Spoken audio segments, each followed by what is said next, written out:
We are in Hollywood, Florida for the occasion of the grand opening of the Church of Perpetual Life. Inspired by the concepts of Prophet Nikolai Fedorovich Fedorov, the Creator's plan is for mankind to develop technologies that will facilitate the transformation of life into an environment of perpetual duration. Its members and friends would like an institution that leads people to bond and feel that they are part of an important group of efforts. And that's exactly what the Church of Perpetual Life hopes to achieve, and of course to defeat aging and disease. This new church is here to celebrate life, and we will learn more following these messages. Health is a state of complete physical, mental and social well-being, and not merely the absence of disease or infirmity. It's a basic human right, essential for a long and happy life, and something we all strive for. Thanks for coming and welcome to our first service, if you will, here at the Church of Perpetual Life. Ladies and gentlemen, it is my extreme honor to be your officiator here this evening in what is a most historic occasion. Tonight we celebrate the very first service of our new church, this sacred temple, the Church of Perpetual Life.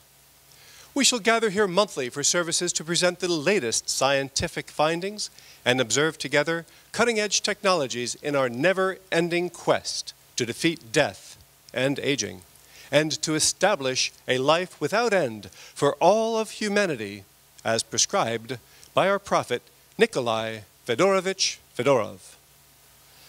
This place is a sanctuary for immortalists to come together and speak freely on all of the many topics of immortality and longevity.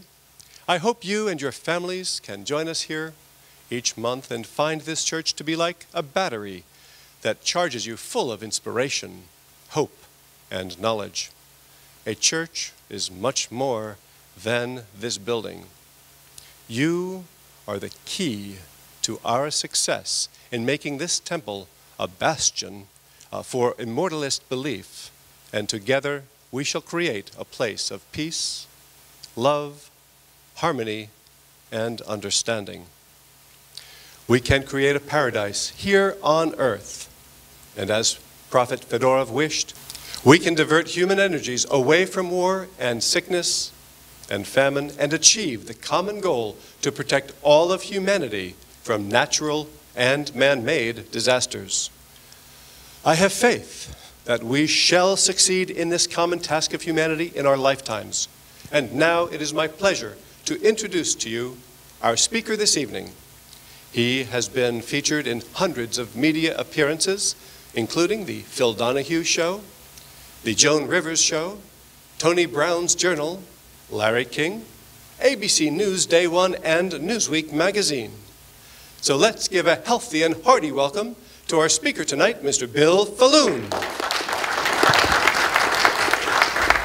Thank you so much, Neil. You know, there's an aspect of humanity that is so self-evident that it does not require an explanation. This self-evident aspect of humanity does not need to be justified, and it certainly does not require any kind of societal vindication.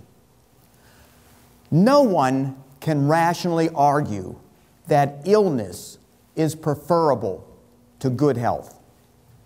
No one can rationally argue that involuntary death is preferable to vibrant life. An increasing number of people are refusing to accept the concept of involuntary death. These individuals are rebelling against the societal and scientific inertia that is robbing us of our youth, our health, and our very existence. Now, human beings, unfortunately, have a flaw. This flaw enables them to accept the most abhorrent traditions. Abhorrent traditions such as degenerative disease, aging, and death as something that's inevitable and therefore necessary, merely because that's the way it's always happened. Now, the founders of the Church of Perpetual Life recognize that people erect psychological barriers against the acceptance of new ideas. not only do people have difficulty understanding the societal value to a radical novel technology, but they conjure up all kinds of imaginary, cynical scenarios where they somehow think that a major breakthrough, a major technological advance will create a problem, simply because it's going to change the way things have always been. We like to use analogies to try to explain our position, to validate our position. And one easy analogy to talk about is how skeptics looked at train travel. The fear was if human beings traveled at a rate of speed that was too fast, they would suffocate. And as locomotives continued traveling faster and faster, and people walked out of those locomotives alive, still breathing, well, that whole theory was disproven, and it fell by the wayside. Now, we believe that in the future, people are going to look at the degenerative diseases that we suffer with today, the so-called inevitable aging process, the involuntary death. They're going to look at that as a relic, something that they're grateful that they don't have to contend with, because we, hopefully in this society, this generation, took some initial steps to stop it. The Church of Perpetual Life has been established to fill a modern-day gap. The church will unite like-minded individuals. We're going to teach scientific rationality and accelerate the Creator's plan for mankind to develop technologies that will facilitate the transformation of life into an environment of perpetual duration. A founding tenet of this church is that indefinitely extended, healthy human lifespans are not only desirable, and I'd hate to think that anyone would argue against that concept, that indefinitely extended, healthy human lifespans are not desirable. We see them as being utopia. But they're also attainable. Indefinitely extended human lifespans are attainable. And they're what the Creator intended for mankind to accomplish. Now, on the screen, you can see on each side of me there, you see a picture of a book. It's a rather rare book right now. It was written about a prophet named Nikolai Fedorov. The name of the book is What Was Man Created For? And according to the prophet Fedorov, man was created to achieve the common goal of humanity, which is to develop technologies that will result in universal salvation. Those books, by the way, are very hard to come by. If you go onto eBay, they cost about $3,000. We're hoping to obtain the publication rights, so we'll have them sitting in all the pews in your future visits here, and that everyone can have a copy of them. Because Fedorov truly was a prophet. And in his time in Russia, famine was a major concern. If the harvest did not yield enough food, people went hungry. People starved. And Fedorov didn't understand why mankind wasn't devoting more technology to figuring out how to more productively grow food. He said it was possible. And unfortunately, in his era, mankind was more involved in war, discord, sloth. He viewed it as sinful that mankind did not devote more energies to resolving the problems that were creating unnecessary death. So we're going to talk a little bit about Fedorov's doctrines during this presentation, and we're going to talk about some modern science, and we're going to see how these merge together. And I want to thank people, by the way, for showing up tonight. I know you had a lot of other activities you could have been engaged in. I mean, there are bowling alleys out there. There's movie theaters. You could have been sitting in front of your TV or in a loud nightclub, or maybe just glued to your computer screen. But what we're trying to do is bring people together to create a common cause so that we can develop and accelerate the technologies that we know inevitably will occur, but we'd like to see them occur in our generation. So what I'm going to do tonight is show you something that's never been displayed in public before. First time you're going to see something. We're going to flip right now to the second screen here. What you're looking at is a brain of a 45-year-old woman. She's alive, by the way. This is a SPECT scan. This measures metabolic activity. And what you're going to see in this brain is areas where there's very little metabolic activity occurring. You see these two little holes right here? Those are areas where there's very little blood circulation, very little cellular metabolic activity. This is the top of her brain. It should be all filled in, by the way, but what you see here is a cavern. This is areas where her brain is not functioning very well. And then we go to the base of her brain. It's even worse. We see these very large gaps in areas that should be filled with blood flow, that should be brewing with metabolic activity. Instead, they're empty. The structure's still there, by the way. There's just no metabolic activity to speak of. And right here at the base of her brain, this gulf here, this huge area should be filled up with healthy metabolic activity. It's empty.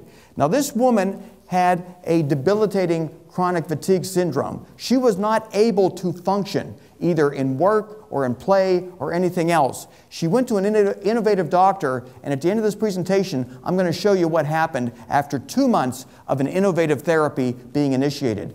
We, by the way, are investigating this therapy as a way to potentially reverse the aging process systemically in human beings today.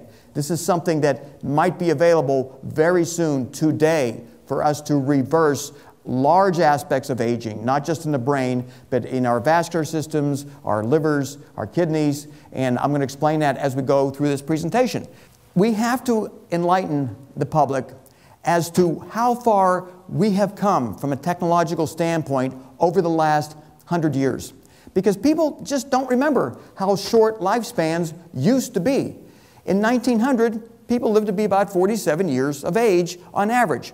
Now that's a little misleading because the infant mortality rate was quite high back then, so that skewed the numbers downward a bit. But we've looked at a lot of documentation. We've studied a lot of history, and people, for the most part, if they made it into their 30s or 40s, they were very unhealthy.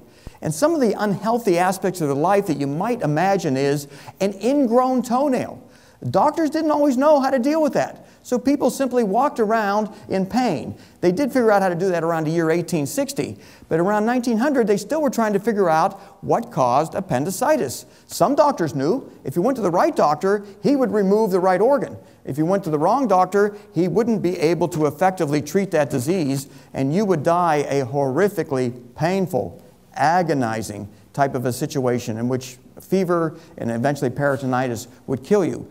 But you look at today, we're living much longer. That's only over a period of 100 years.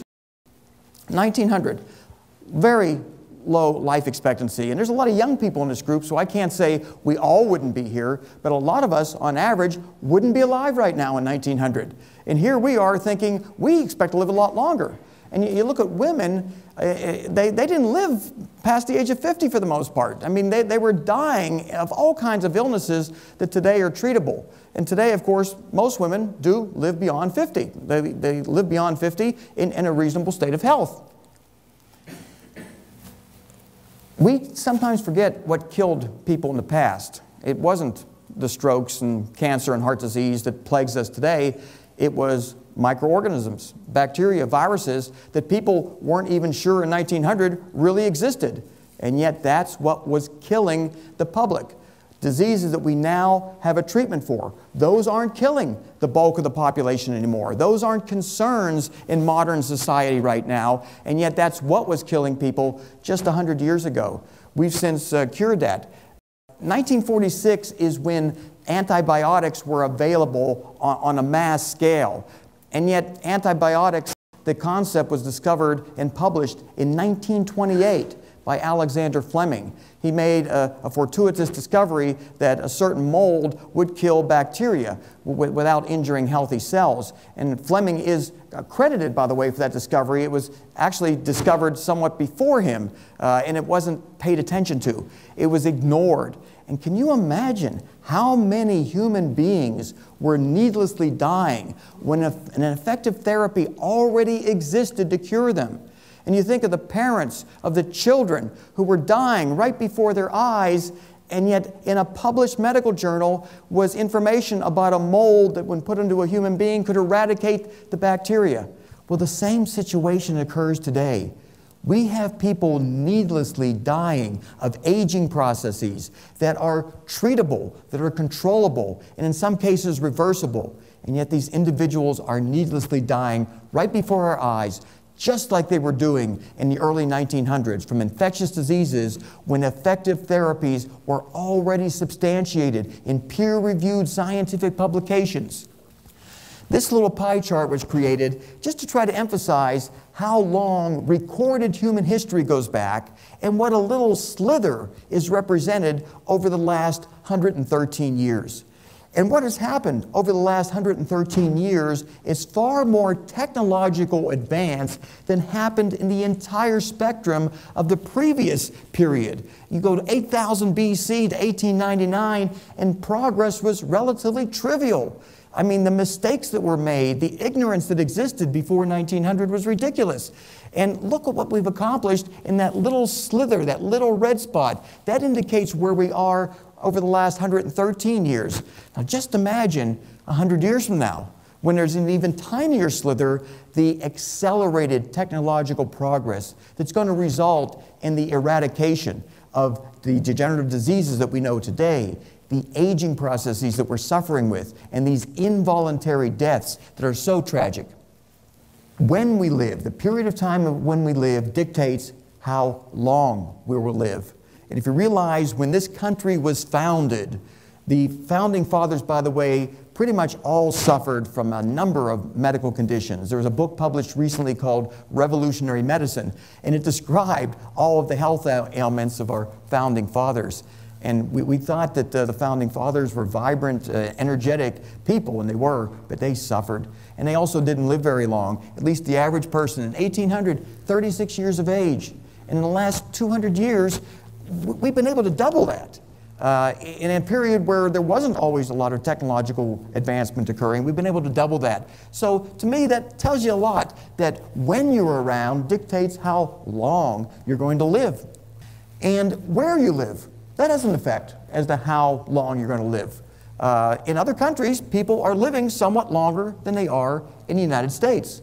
And what we're going to try to teach here at this church are what other people are doing in other countries or just other parts of this country that we're not aware of, that's enabling them to live longer. So we see in the United States, people are living to be around 79 years of age, which is a big improvement, but some other countries, they're living longer. They're obviously doing something different, because when these people move to the United States, they die at the average age of people in our country. So it's not their genetic predisposition that's giving them that longevity. It's where they live and their culture, their health habits. But to go at the other end of the spectrum, if we decided to move somewhere else and adopt the standards of these other countries, we go back to where we were in 1900. These are primarily countries in Africa, and these people don't live very long at all. This would be totally unacceptable to us today, and yet this is what people in these other countries are suffering through.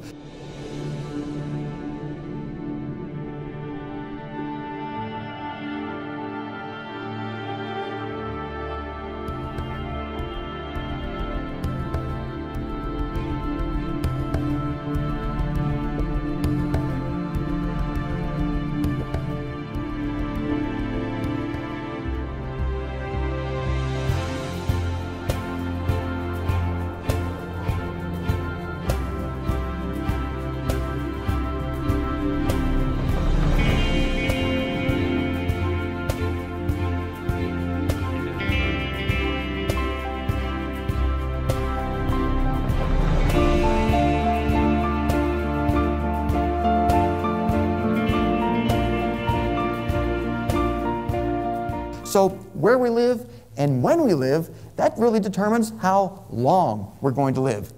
I like to use analogies wherever I can, and they're plentiful, the analogies. But smallpox is a really good analogy to emphasize what's going to happen over the next several decades, over the next several hundred years. But in the 20th century, that was last century we're talking about, 300 million people died of smallpox worldwide.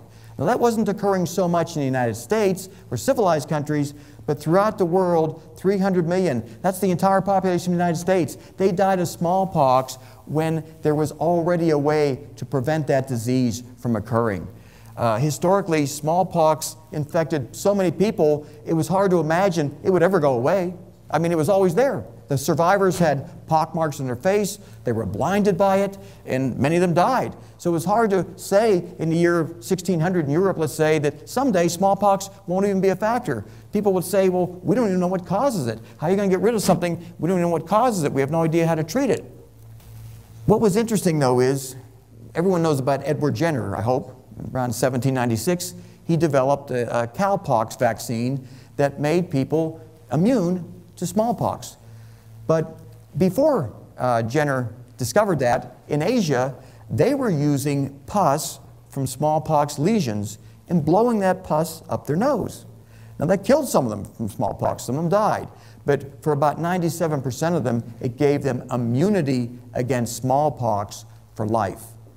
Now, this was being done in Asia while the Europeans were dying. Entire cities virtually wiped out with smallpox epidemics. And in Asia, they weren't suffering this because they had discovered something. But that information wasn't translated. It wasn't transferred from Asia to Europe. It got stuck in Asia. And I fear a lot of good information that exists right here and now. Right here and now, people don't know about it, and they're unnecessarily dying. It took 700 years for the Europeans to discover what the Asians were doing to prevent smallpox. All of that time, all of those deaths, we're probably talking about hundreds of millions of deaths at that point. The population of the world, of course, was smaller back then, but it was wiping out so many people. Smallpox, by the way, is one of the reasons why the Europeans were able to conquer the Western Hemisphere. They brought with them the diseases in which the Indians and the native populations had no immunity to, and this wiped out the native populations. So 1796, Edward Jenner discovers a smallpox vaccine. Harsh criticism was leveled against him for doing it. They thought what he was doing was immoral. Some people had some religious objections to it, but he pushed forward. And by 1840, the British were making smallpox vaccinations available to everybody. So here in Britain, people were no longer dying of smallpox, whereas throughout most of the rest of the world, including the US, people were dying. And it was just an absolutely nasty disease. Again, this analogy. Here you had vaccines available, but they weren't being used. But we have an even better argument about defeating aging and defeating permanent death. And I say that because they were able to figure out how to eradicate smallpox without knowing what caused it. No one thought about viruses. No one thought about microorganisms causing disease back then. And yet they figured out a way to keep human beings from dying from it.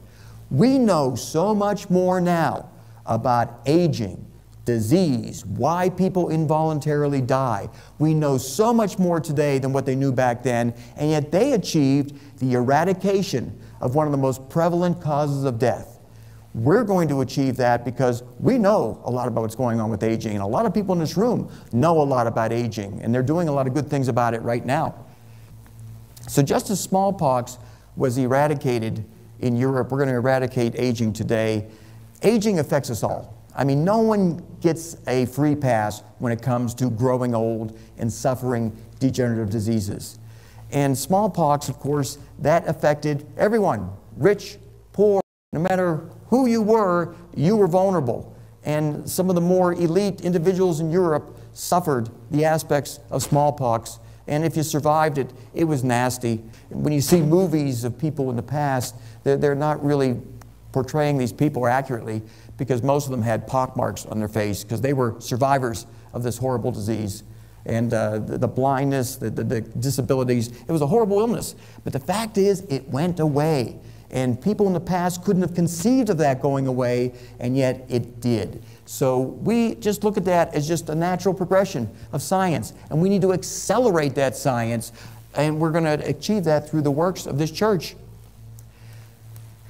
So just as aging spares no one today, smallpox affected everybody. In the not-too-distant future, aging will be a relic of the past. We'll learn how to control it, slow it, and reverse it. It's going to happen. It's a matter of, are we going to do it in our lifetime? Or are we going to wait for some future generation to do it?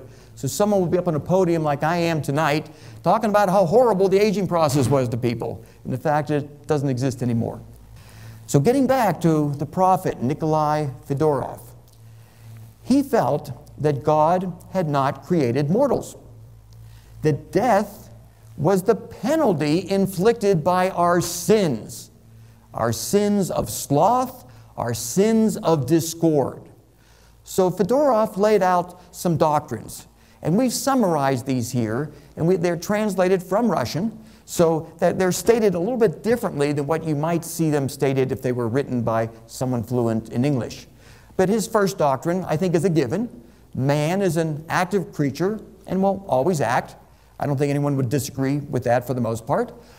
Number two, if man does not know what to do, he will do what he should not do. And that's what's happening today. Man is acting, he's always going to act, but he's doing what he should not do when it comes to advancing technologies that will result in the universal salvation of all mankind. Now, number three, man will cease doing what he should not do only when he knows what to do. And this is a mission of our church. We are here to educate, to facilitate the development of technologies that will result in universal salvation. It has to be taught. It's not something we're just born to know. It has to be taught. Man will give his energies to a cause when he regards it as duty. And for me personally, ever since I can remember, I've always felt an obligation to investigate why people get sick, why do they age, why do they die so young. And I've never known a person who died too old. They always died too young. Why did this happen? So I've always had that curiosity, but it doesn't exist in everybody. So our church, we need to instill that obligation in the public and in our membership in a way that we all share the common goal of humanity, to establish and accelerate the development of technologies that are going to enable us to move into that environment of perpetual duration. And number five, and this is where it really comes down to our church's fundamental mission of education. Mankind will act rationally when enough of society acknowledges it is possible and therefore obligatory to redirect energies now squandered on wars and relentless bickering, change that way of thinking towards the act of universal salvation. So again, analogies. We have to bring those to being. And these analogies aren't historic. These are going on right now. These are examples of man doing what he should not do. These are examples of mankind failing to feel he has an obligation to save his fellow man and even himself from needless death. And people are dying needlessly of cancer all the time when existing therapies have been proven to be effective.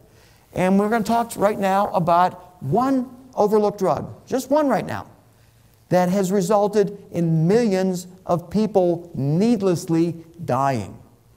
Now, aspirin long ago was shown to prevent heart attack. It took decades for the medical establishment to recognize that. And aspirin, by the way, has interesting anti-cancer effects to it. But a drug that has possibly even more profound anti-cancer effects is cimetidine. Cimetidine is the generic name for a drug that you probably have all heard of called Tagamet. It's taken to relieve heartburn. But a side effect of cimetidine when given to cancer patients is that it boosts immune function in a particular way that's extremely beneficial to cancer patients. What it does is it turns up the expression of their T helper cells and downregulates their T suppressor cells.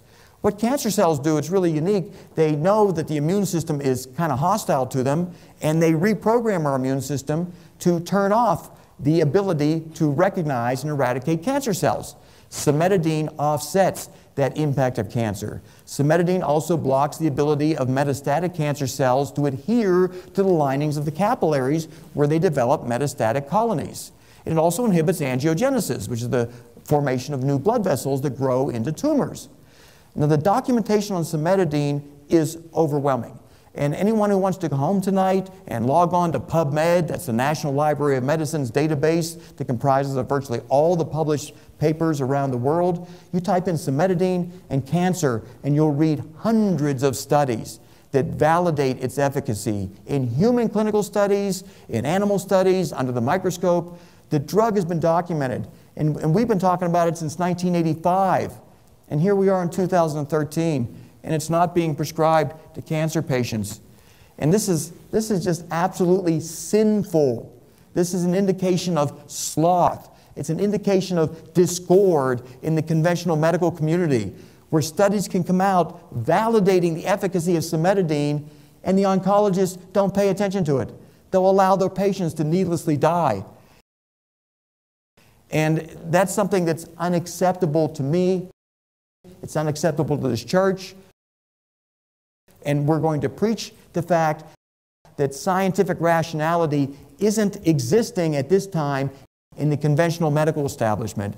We need to educate. We need to get the word out that there is an obligation to utilize proven technologies when a human being is struck with a difficult to treat disease.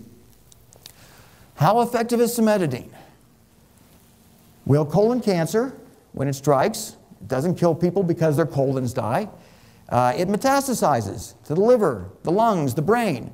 It's the metastasis of those colon cancer cells that causes the death of about 55,000 Americans every year. Study done in 1994, this was long after cimetidine was shown to be effective. They gave cimetidine 5 days before the surgery to remove the primary tumor from the colon, and then they administered it a couple days after the surgery. And then they followed these people over a period of time. And remarkably, the people who got the cimetidine, they were much more likely to be alive than the group not getting the cimetidine. People not getting the cimetidine, they died at a very high rate. In fact, they died 6 or 7 times more than the people getting the cimetidine. We have here over a 3-year period that the people getting the cimetidine had a much greater survival rate. And 41% of the people not getting cimetidine died, compared to only 7%. I mean, to me, this is a crime that this knowledge has not been more widely disseminated. That cancer patients are going in for surgery, and this cheap, generic drug is not being recommended to them. It's not being prescribed to them by their physicians. This is a more recent study where they gave cimetidine to a group of colon cancer patients, and after 10 years, you had 84% of them still alive, compared to about 49% of the patients not giving the cimetidine. I mean, these are medical breakthroughs, and they don't make it in the media. They don't get into the medical journals, but they're overlooked and ignored by the medical establishment.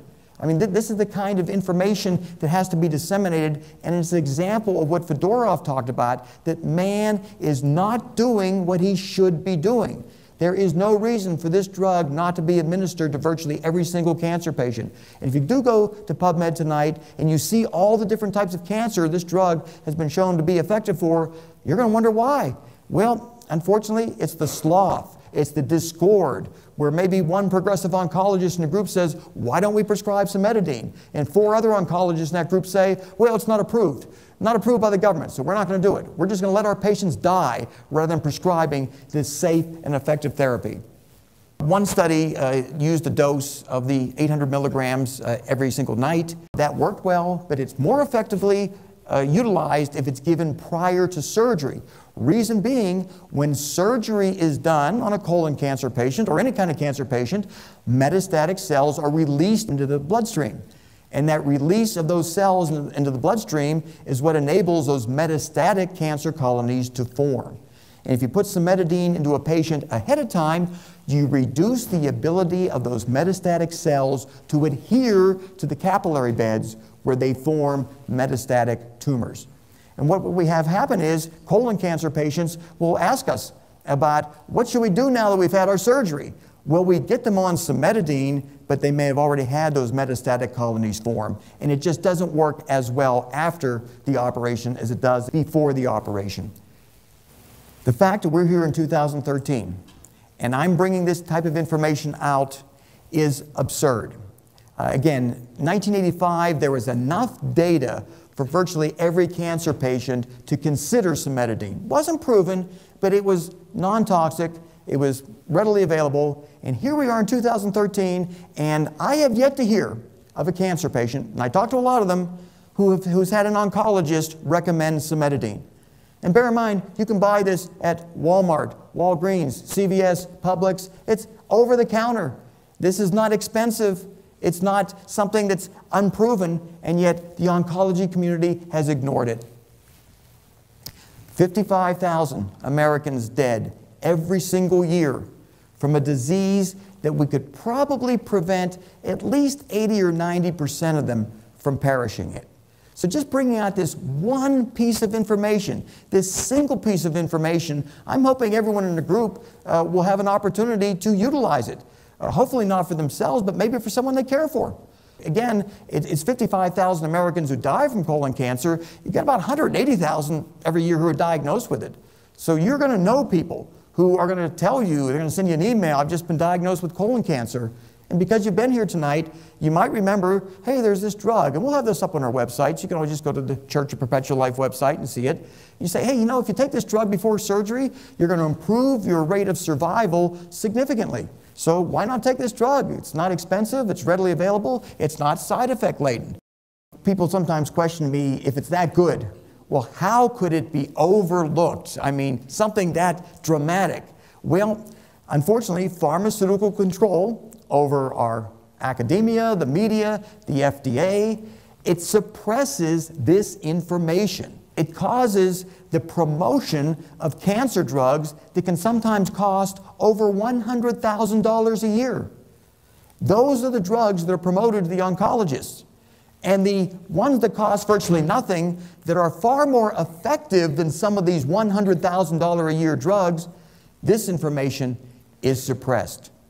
Our church has been established to teach scientific rationality. And rationality would look at cimetidine on a colon cancer patient and say, wow, look at that data. Look at how many more people survive with cimetidine compared to a drug that costs about $80,000, but you don't have to worry about paying for it every year because it only extends survival by a couple months. The drug I'm talking about is Avastin. That's one of those angiogenesis inhibitors that they thought was going to work, didn't work. It's very toxic, and it gives people a couple more months of miserable existence. That can cost you $80,000 to $90,000. But don't worry about the next year, you probably won't be around. Cimetidine, you can take that for about a year after surgery. After that, it doesn't seem like you need it anymore.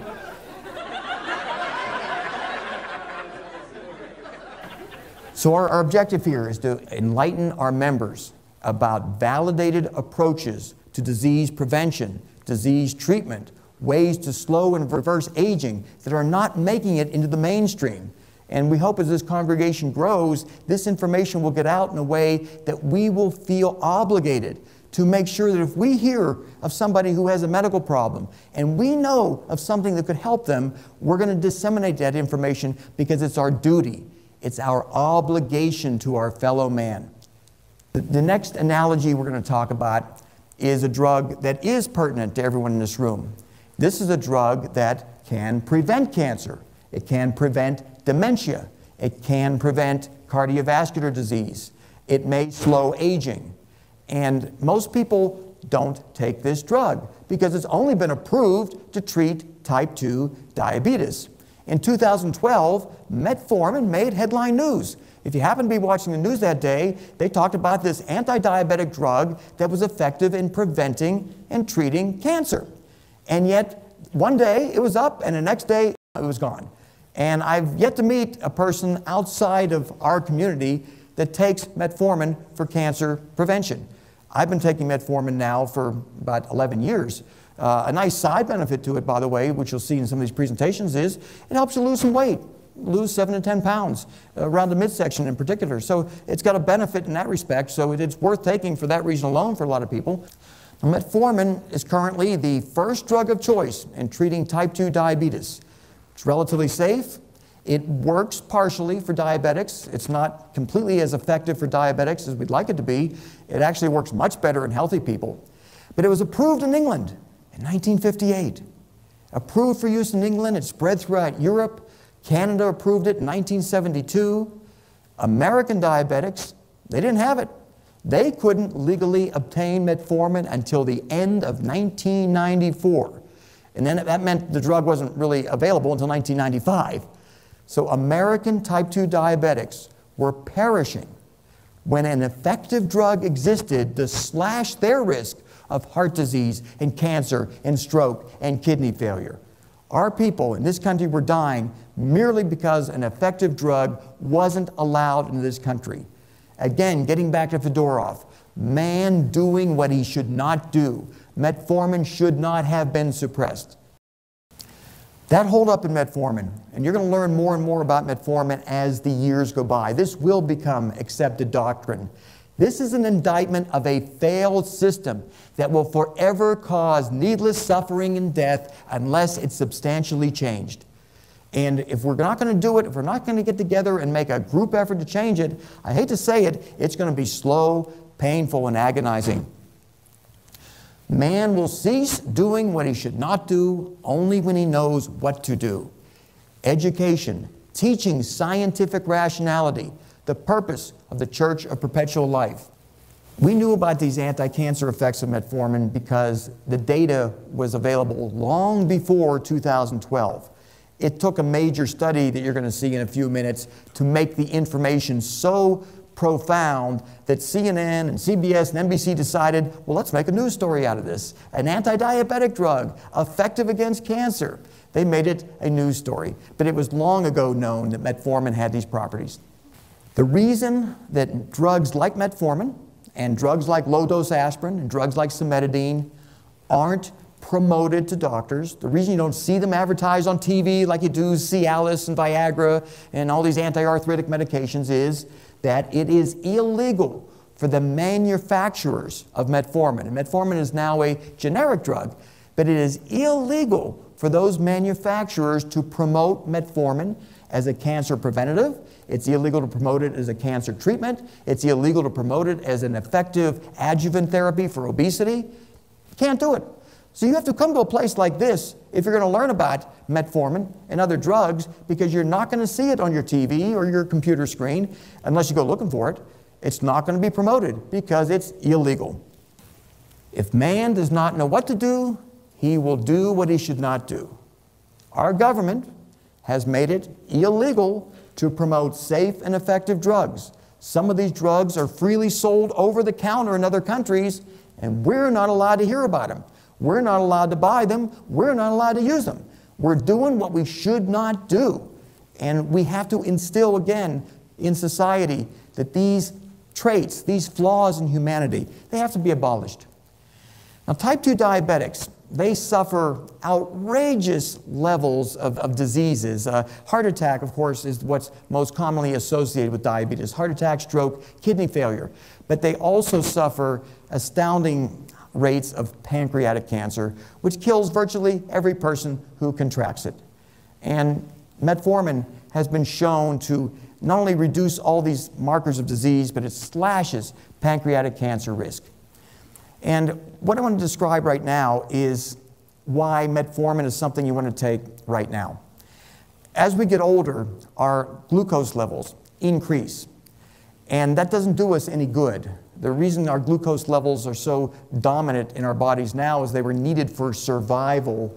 If glucose drops below 50 milligrams per deciliter of blood, we'll often lose consciousness and we'll often die if they get down too low. So our body has developed mechanisms to synthesize glucose. So in the event we're unable to get our hands on a carbohydrate, and if you can imagine primitive man, in the wintertime there were no carbohydrates, and when they went and killed a saber-toothed tiger, they got their hands on protein and fat, but they didn't have any carbohydrates to eat, and they needed to maintain their glucose levels. So what our bodies evolved into was an ability to take protein and convert it into glucose in our liver. Now, that was wonderful when we didn't have access to carbohydrates, but in modern society, we've got access to lots of carbs, and as we get older, our livers start to produce too much glucose. The typical diabetic, typical type 2 diabetic, produces 3 times more glucose than what they should be. And even if they try to eat well and do everything perfectly, their livers continue to churn out too much glucose.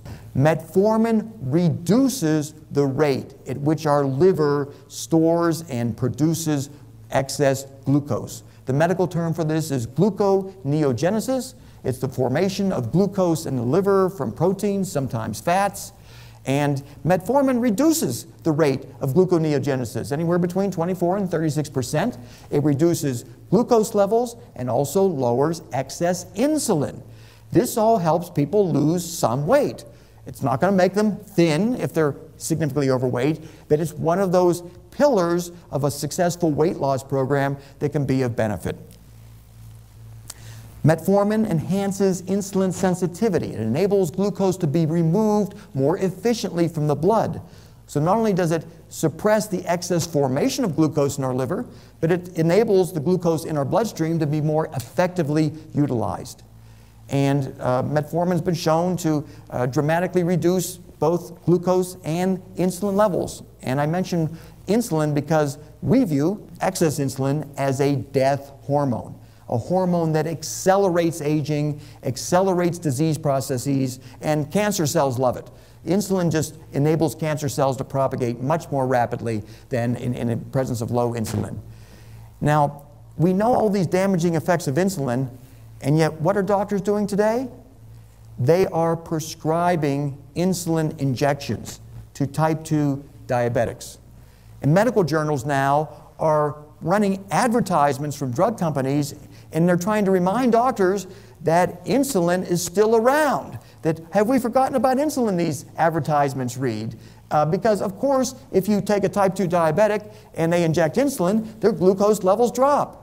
And you get an immediate gratification there. Hey, we lowered your glucose levels. But we did that by giving you insulin, which increases your risk of cancer and blindness and heart disease and a whole lot of other problems. We've given you something maybe not as bad as glucose, but almost as bad. Drug companies are promoting therapies to type 2 diabetics that don't make sense. These therapies either cause the pancreas to secrete excess levels of insulin.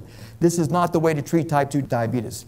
So again, getting back to Fedorov, if man does not know what to do, he will do what he should not do. Most doctors today do not know how to adequately treat advanced cases of type 2 diabetes.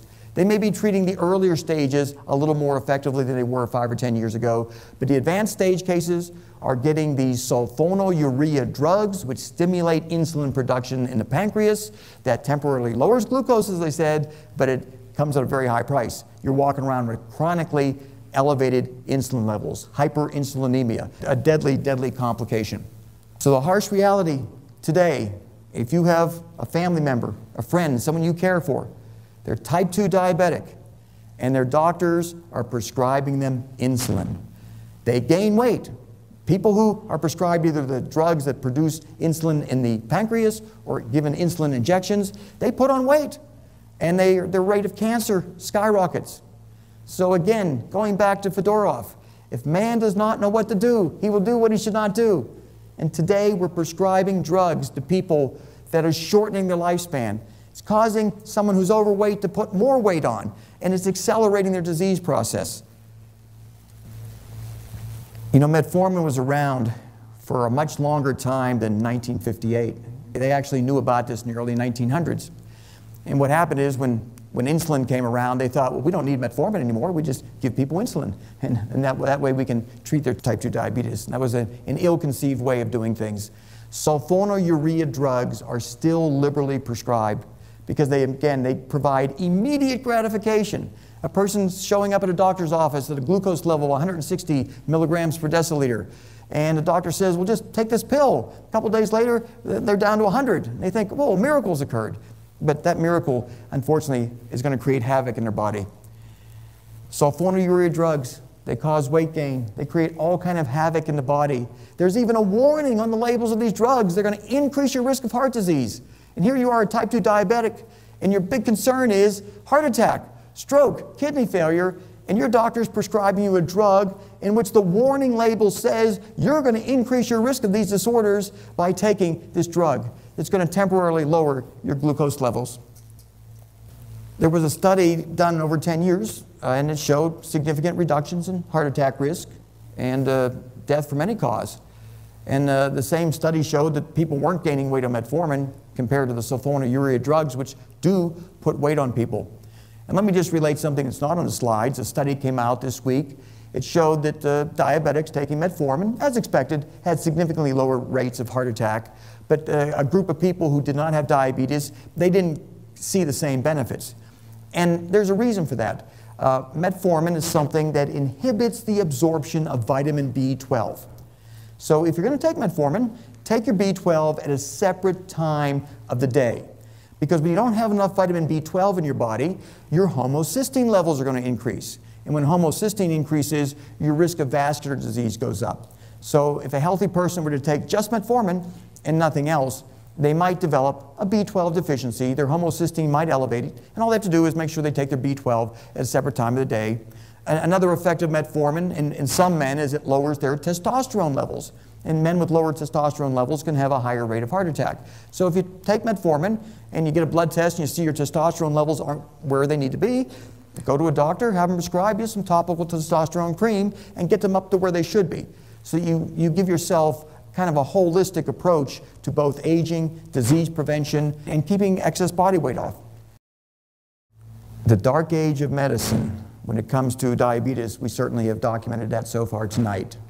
Doctors prescribing drugs to boost insulin instead of boosting insulin sensitivity. People will not take something often unless they know how it works. And I don't expect everyone in this room to understand some of what I'm going to talk about today, but if you at least understand there are mechanisms of action that enable metformin to not only lower blood sugar and lower insulin, but also prevent cancer. We've already talked about metformin's ability to inhibit gluconeogenesis. Metformin also enhances insulin sensitivity, so glucose can exit the blood and go into the cells where it can produce its energy-enhancing effect. Metformin, by the way, also limits some of the absorption of carbohydrates that you're eating, which is why you should always take metformin before a meal. But something that people don't always know about is an enzyme called adenosine monophosphate protein kinase. AMPK, that's the acronym for that adenosine monophosphate activated protein kinase. This enzyme has a profound effect in both the prevention and treatment of cancer. Cancer cells don't like this enzyme. It speeds their metabolism and causes them to undergo apoptosis. It causes them to self-destruct. So metformin has a value in cancer treatment in addition to cancer prevention, and there are some large-scale studies going on with prostate and other cancers where metformin is being incorporated in the treatment regimen to verify that it does really effectively reduce the death of cancer. Now, this was a study that made the headline news. It came out of the MD Anderson Clinic, and anything that comes out of MD Anderson, of course, that has media credibility. The media believes it. But they looked at a group of diabetics who had been taking metformin, and their risk of pancreatic cancer went down by 62%. I mean, this is huge. When you realize 30,000 Americans every single year are dying of pancreatic cancer, and a primary underlying culprit that causes it is elevated glucose and insulin. Type 2 diabetics, unfortunately, they have these sharply higher rates, and if they were to only have taken metformin, we're talking about hundreds of thousands of people who would be alive right now. And they're dead just because this drug was suppressed. Metformin is a low-cost generic. There's no economic reason why everyone should not be on it unless they have some contraindications. And that's why you need to go to a doctor and make sure that you're safely able to take the metformin. But what we have to do is convince people that this is something that they should be taking. And we do this with people we care for. If people we care for, we see they're putting on too much weight, their sugar levels are getting high, and they're just getting older, so their cancer rates are going up. We should tell them, you know, there's this drug out there, and you don't have to believe me, just go to the computer. We've got a medical library right now in our own homes. Type in metformin and cancer, and after you read about it, I think you're going to want to say, let's go to your doctor and ask for a metformin prescription. As far as the people that we recommend take metformin, if your fasting glucose is over 85 milligrams per deciliter, we think you should be taking it because anything over 85 increases your risk of a heart attack. It's going to increase your risk of cancer. So you get this immediate benefit with metformin of lowering glucose levels that are higher than optimal. Now, nowadays doctors recognize glucose over 99 as being in a danger level. But if you look at all the published literature, you may come to a conclusion that glucose levels over 85 is not where you want to be, and metformin can help you suppress those. Suggested starting dose of metformin, 250 milligrams before a large meal. You can increase that to 2 meals a day. You can go up to 500 milligrams after 3 or 4 weeks, and eventually get up to an upper dose limit, which is about 850 milligrams before meals. I take, personally, 850 milligrams of metformin before at least 2 meals a day, sometimes 3. I've been doing that now for about 11 years. It's taken a nice amount of fat off my belly. Has enabled me to lose a lot of weight. People sometimes see me after a while and they say I look ill. No, really, I'm quite healthy. What I've done is I've shed excess fat pounds, and metformin, topical testosterone, and just frankly reducing some of the calories that I eat. That has helped me lose weight. And that's one of the other side benefits of metformin, is that it'll reduce your appetite just a little bit. And if you happen to start taking metformin and you realize, I'm not as hungry anymore, I don't need to finish everything that's on that big plate of food of mine, well, take advantage of that. Just don't eat that food. In other words, start to practice a little bit of calorie restriction because you won't be hungry anymore. The metformin will help reduce your appetite. And it does that by stabilizing your sugar and insulin levels, so you don't have those gyrations of glucose spikes, then insulin spikes to lower the glucose, and vice versa. We don't promote anything commercially here at this church, by the way. Again, metformin, cimetidine, aspirin, these are generic drugs. You can buy them anywhere. We called around recently to the local pharmacies, and the price is all around about the same for a generic. A 30-day supply of metformin, $6.50. $6.50 for a 30-day supply of a drug that reduces your risk of virtually every degenerative disease that we're faced with today. And you might lose some weight. You go to a health food store sometimes and buy an expensive bottle of amphetamine-laced pills. They'll charge you $60, $70 for that bottle. You may only take it for a few weeks. You'll be shaking so badly from the amphetamines you won't want to take them anymore. The amphetamines may also kill you. They don't give you any health benefit. Here, this drug might let you lose a little bit of weight and then prevent your risk of cancer.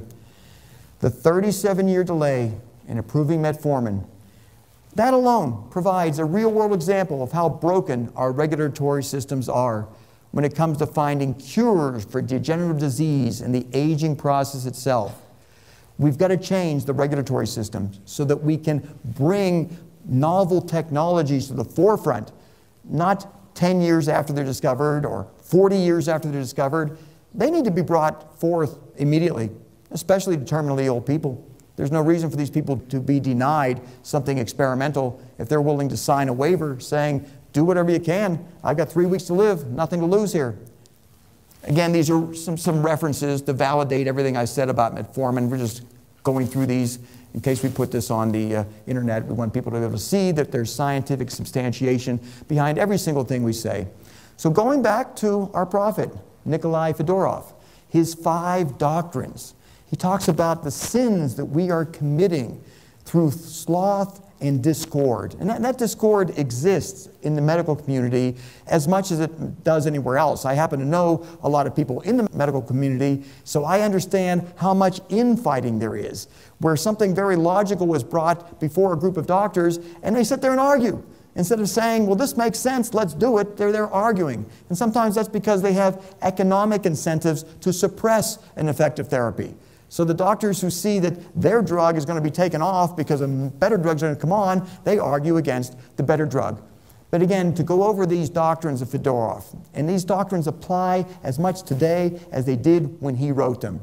If man does not know what to do, he will do what he should not do. Cimetidine, metformin, aspirin, effective medications that were suppressed for decades and continue to be suppressed. Man will cease doing what he should not do only when he knows what to do.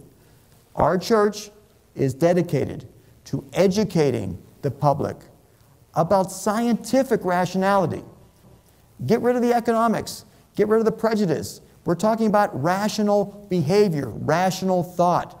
And anyone who would sit through this presentation, who was about to undergo colon cancer surgery and say, oh, I'm not going to take cimetidine, I'm not going to bother with metformin or aspirin. All three of those drugs, by the way, should be given to most cancer patients. They all have specific anti-cancer properties that can amplify the effects of whatever traditional therapies or conventional therapies you're going to be using.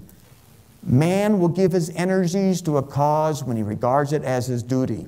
And you look at the effort that people put out for causes right now. There was a terrible typhoon in the Philippines, and you've got people who feel it's their duty to go over there and help. It's their duty to contribute money to help those people. You've got hundreds of thousands of people around the world who are helping some people who legitimately need some assistance. But we don't feel that sense of duty or obligation when it comes to preserving our own lives and the lives of those who we care for. So Fedorov's fifth doctrine, mankind will act rationally when enough of society acknowledges it is possible and therefore obligatory to redirect the energies now squandered on wars and relentless bickering. Take those energies and put them towards the act of universal salvation. The common goal of humanity is what was espoused by Nikolai Fedorov, and I wholeheartedly endorse it, as do the founders of this church. Our critics contend that we're not going to be able to control aging. But I think I've documented so far the fact that diseases that we thought could never be contained, never be controlled, they didn't even know what caused them, they've been eradicated. They're gone. They're no longer a problem. So as we have to deal with our skeptics, we have to remind them historically, everyone was pessimistic. Everyone thought life would just be an average age of 36 or 47. No one imagined that average lifespans would go to where they are today. And certainly people today don't understand what's going to happen. But if you understand the scientific discoveries that have occurred in recent years, it would appear aging is going to be reversible before this century ends. But that's not fast enough. We need to accelerate that pace, and we're already on the road to doing that in many respects. So our duty here is to advance the common goal of humanity. This affects everybody. Everyone's aging. Everyone's got some disorder they're having a problem dealing with. And we're all facing involuntary death. So this is not just helping a group of people who legitimately need it in a part of the world. This is affecting everyone in the world. I'm going to conclude this with a little description, just a very brief description of Lee von Hoek. He had a curiosity about microscopic organisms. He's the one that discovered them. He liked to play with lenses, and he would put lenses together and be able to look at smaller and smaller microorganisms.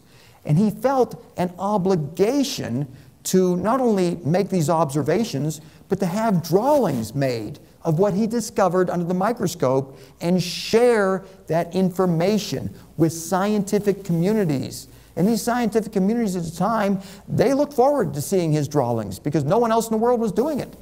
And what Lee von Hoek wrote in a letter, it had a significant impact on me. And you look at that year, 1716.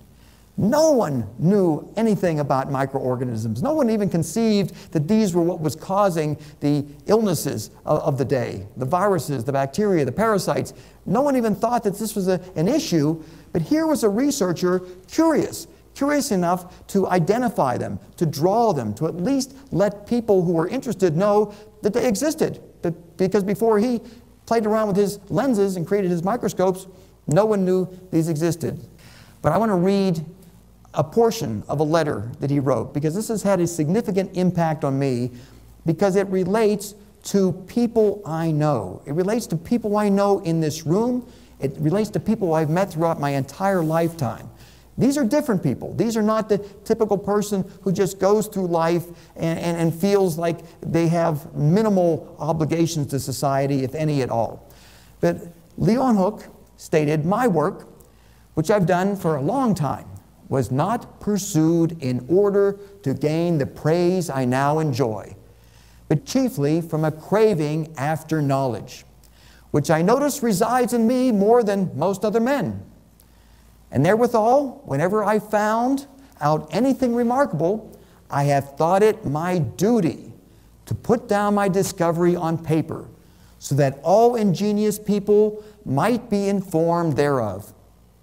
It resulted in doctors hundreds of years later coming to a conclusion that microorganisms were the leading cause of death. And if you killed these microorganisms, if you immunized against these microorganisms, you'd eradicate the leading causes of death of the day. I promised you at the beginning of this presentation, you were going to see something that's never been shown before. We're going to just hold this slide here just to remind you. A 45-year-old woman, who, by the way, is a very healthy woman now because of the therapy she underwent, she had significant hypoperfusion, hypometabolic activity. Those two little holes right there at the top of her brain. This huge area of low metabolic activity. Virtually nothing going on. Bear in mind, her brain structure was there. It's just, it wasn't all functioning. These deep caverns, this huge gulf, indicating, this is done by a SPECT scan. The SPECT scan measures metabolic activity, not structure. You look at that. Within 60 days of initiating a therapy, using a drug, by the way, that was approved in 1991, this is her brain. Remember those two little holes at the very top? They're filled in. Remember how deep that cavern was at the very top of her skull? A lot of that activity has been restored. Even more remarkable, we go to the base of her brain. Those two caverns that seem to descend all the way through her brain, they're mostly filled in. And look at how much restoration of metabolic activity occurred. Look at this. Maybe we should go back just to remind people how bad off this woman was. She was crippled with chronic fatigue syndrome. And she had a lot of other biomarkers of accelerated aging, lots of inflammation, lipid levels out of balance, glucose levels out of balance. She was aging at an accelerated rate. And she was, as I said, a disabled individual, which led her to engage in this experimental therapy. Look at that. 60 days, within 60 days, we have this kind of an improvement. Now, everyone in this room, I hate to say it, has some of that hypometabolic activity occurring in their brain. I say everybody, well, there's some young people that don't. You see, but when we get older, and when we maybe consume too much ethanol, maybe some recreational drugs, eating the wrong kind of foods, eat a lot of saturated fats, it tends to clog the capillaries in your brain. We develop these hypometabolic regions of our brain, and they impair our cognitive function, and they lead to Parkinson's and Alzheimer's and stroke. Well, there's now a therapy that we are investigating that may enable us to reverse that process. And this is a breakthrough that no one knows exists except the people in this room right now, and a few others. And we hope through this church and other organizations to accelerate the development of this technology so we can take aging people who have systemic degenerative problems, because it's not just in the brain, it's systemic improvements that we're seeing in patients who are undergoing this therapy. We can reverse the aging process. Do something that no one believes can occur today. Well, it's already occurred. It's already happened. So to conclude, our creed, at least for this first service, is our mission. The common goal of humanity is to accelerate the development of technologies that will enable mankind to evolve into an environment of perpetual duration, of perpetual life, or at least indefinitely extended life, free of the illnesses, the diseases, the disabilities that aging inflicts on us. I want to again thank everyone for showing up tonight. We could have, I think, packed this room. We intentionally didn't for a number of reasons. We wanted to see what kind of organic attendance that we could gain. This was not advertised anywhere, was not promoted to the media. This is our first service. We plan to have our next service December 24th. That's going to be an annual event where we try to remember people who have not made it, who have not reached the stage that we have. We're going to run some of their names, review some of their biographies, and talk about ways that we may be able to revive these individuals. So that's going to be our December 24th service. Some of you may have something else to do December 24th, and that's fine. This is a non-denominational organization. We're going to have holidays throughout the year at unusual times and usual times. But it's going to be a time for us to gather together. And downstairs, we've got some refreshments. And after the service, I'm going to be here. I look forward to talking to everyone about any topic they'd like. Anything that's non-commercial, that, by the way, nothing commercial. This church, our mission is to accelerate the common goal of humanity, and commercial activities can occur outside the church. I want to thank you all.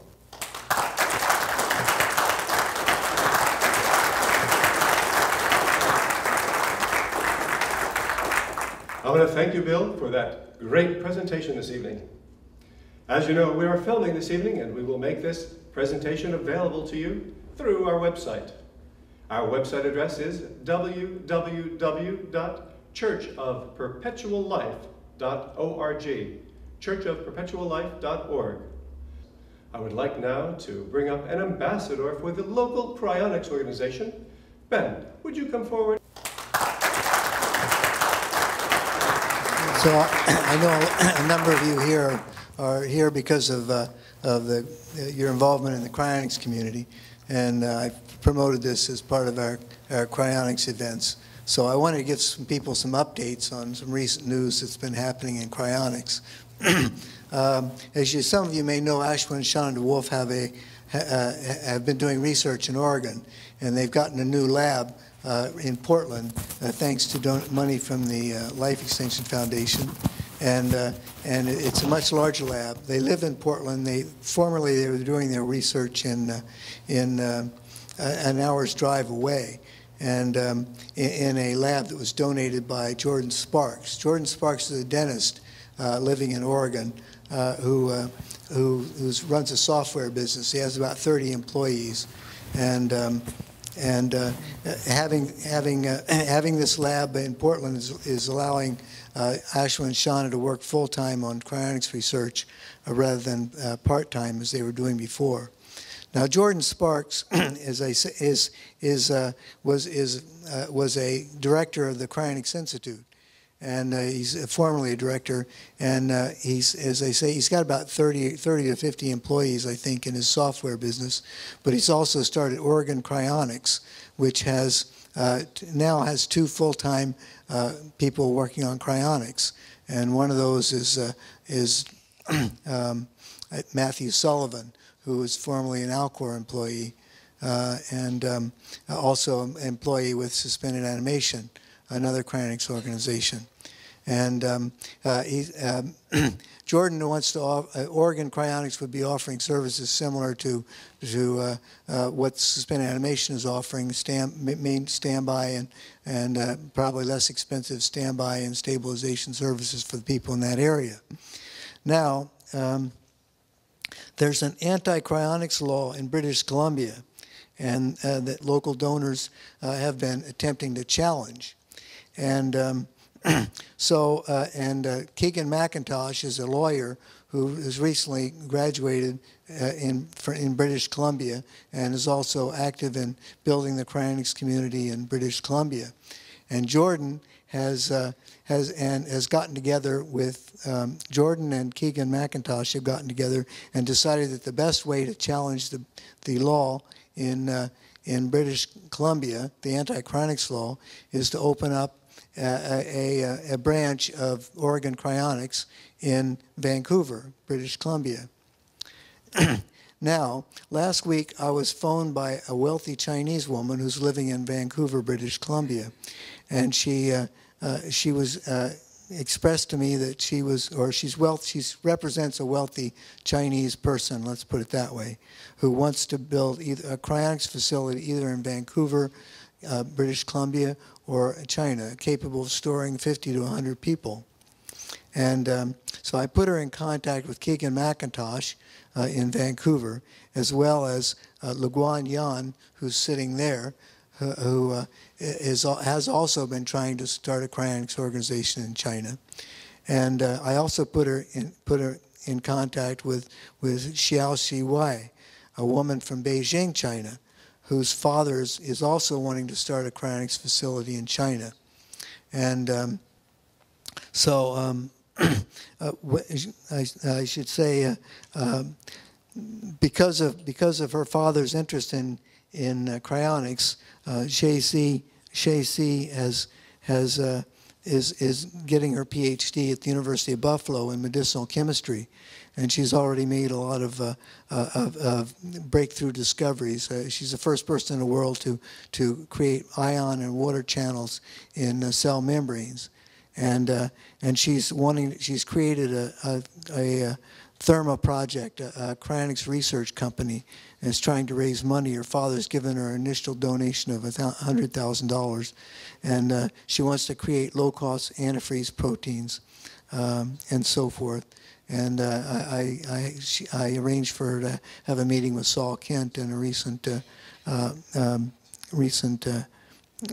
the cryonics conference that was in Nevada not long ago. So anyway, it sounds like that a lot of money is going to be poured into cryonics in perhaps China. We may be seeing a new cryonics facility in China or Canada. Hopefully it comes out of that. Luan has spoken to the woman. I spoke to her briefly, but Luan speaks Chinese and I don't, and I think they probably had a more more extensive conversation. So anyway, I think a lot of exciting things are happening. Oh, and one more thing. I have, for people who have a somewhat are interested in the Christmas season, I have 5 copies of my History of Christmas, which gives a very different view of what Christmas is all about.